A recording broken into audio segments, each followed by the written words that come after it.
Welcome to today's Daily Walk in Wisdom. We're in the Song of Songs. We're 46 days in. We're learning all about love. We're gaining wisdom. Wisdom that will equip us to be able to live our lives in a way that is above and not beneath, that is ahead and not behind, that is up and not down, that is capable of achieving things that would otherwise be beyond us because we are being motivated and we're being nourished and we're being challenged and we're being urged on in the name of love. We're in Song of Songs, chapter 4, verse 16, and we're reading through to chapter 5 and verse 1. The king is talking. He says, "Awake, O north wind, and come, south wind. Blow upon my garden, that its spices may flow out everywhere." And the Shulamite responds, "Let my beloved come into his garden and eat his pleasant fruits." And then the king says, "I have come into my garden, my sister, my spouse. I have gathered my myrrh and with my spice. I have eaten my honeycomb with my honey. I have drunk my wine with my milk."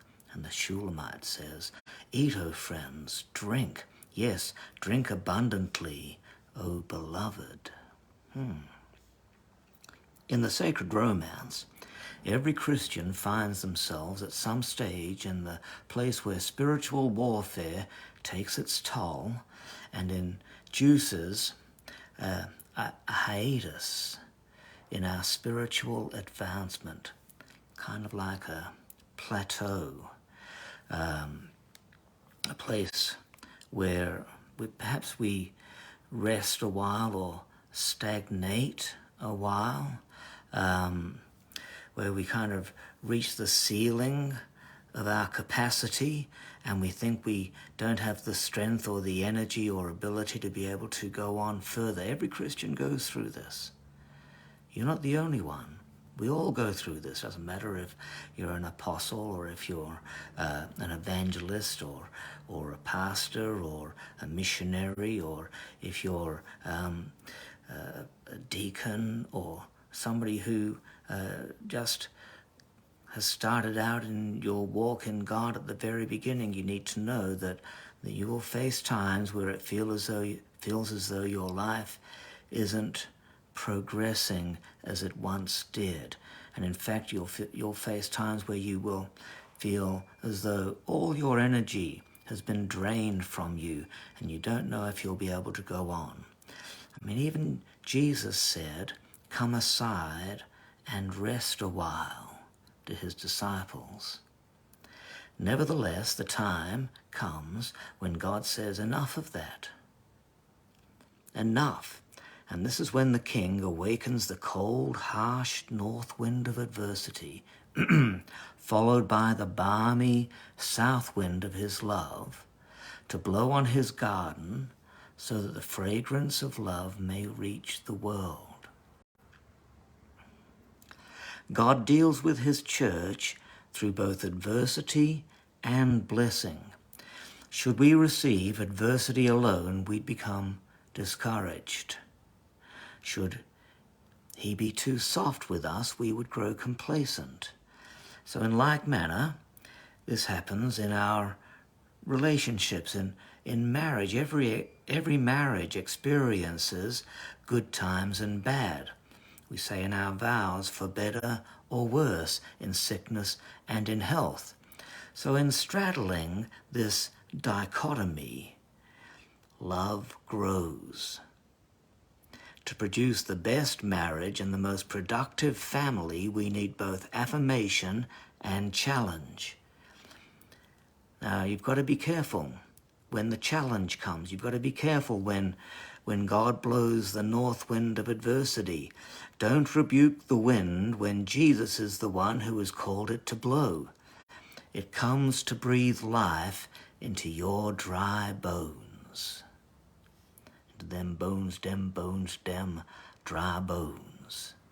The king's refusal to allow the bride to maintain an introverted, cloistered state causes the bride to respond by inviting him to come into his garden.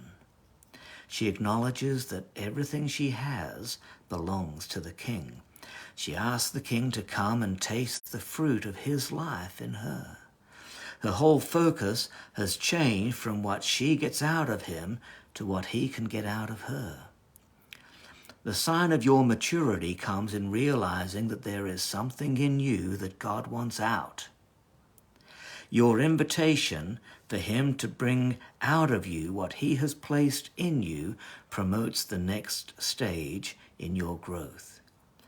Willing, as Jesus is, to always meet us at our level of maturity, wherever we're at, the King accepts her invitation. Jesus always delights in feasting upon your love.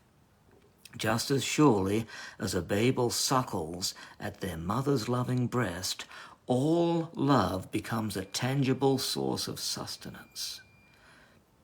It's just as necessary as food and water. The king comes into the garden with purpose. First, he agrees that it is his garden and not hers. Your garden belongs to him. Paul said, I am not my own. Boy, the sooner we learn that, the better off we will be. And next he reaffirms her state both as sister and spouse. Though she has regressed slightly, her status remains. And the history of the church is a story replete with failure. Even so, Jesus continues to own us and enjoy us and encourage us to rise above our inadequacies. The gifts and the callings of God are irrevocable.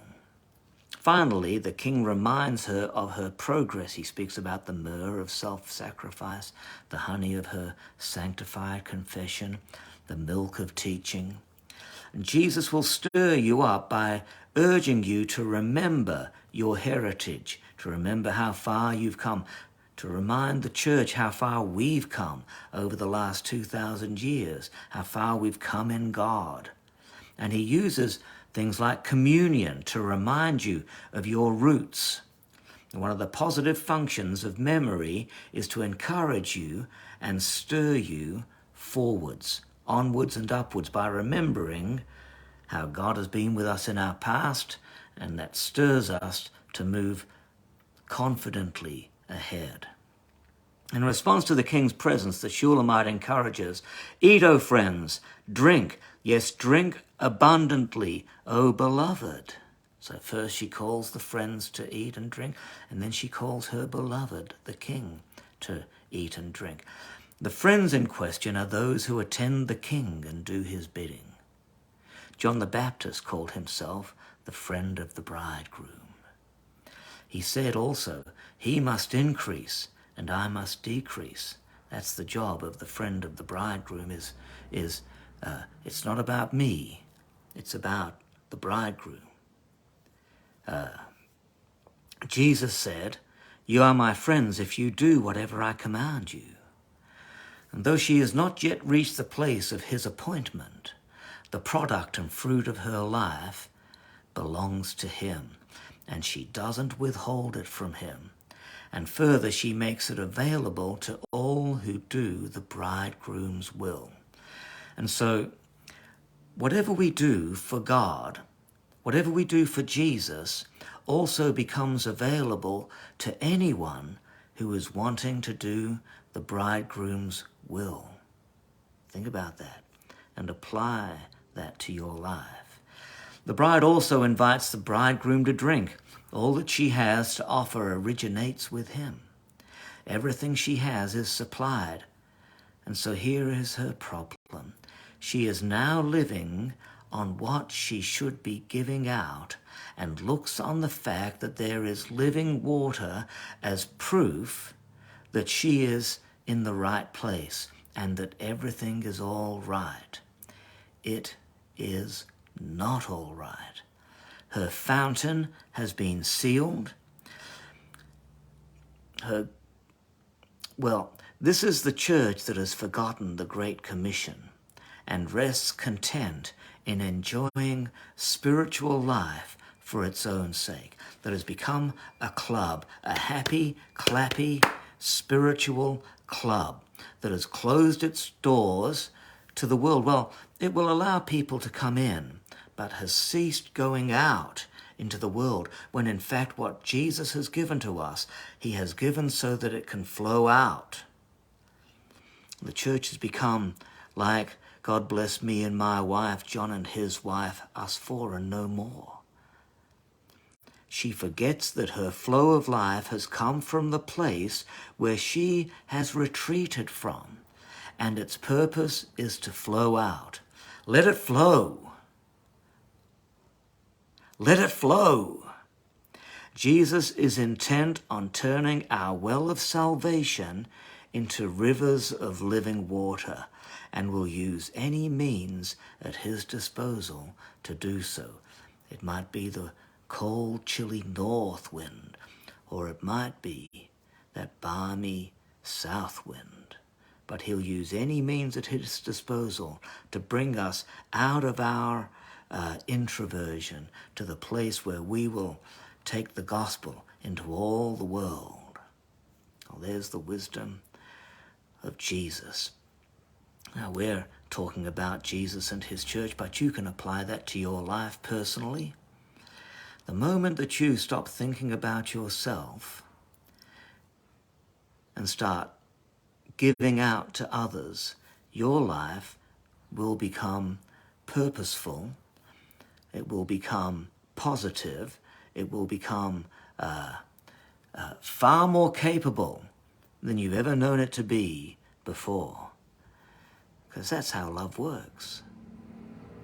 God bless you. We'll see you again soon for more wisdom out of this song of love.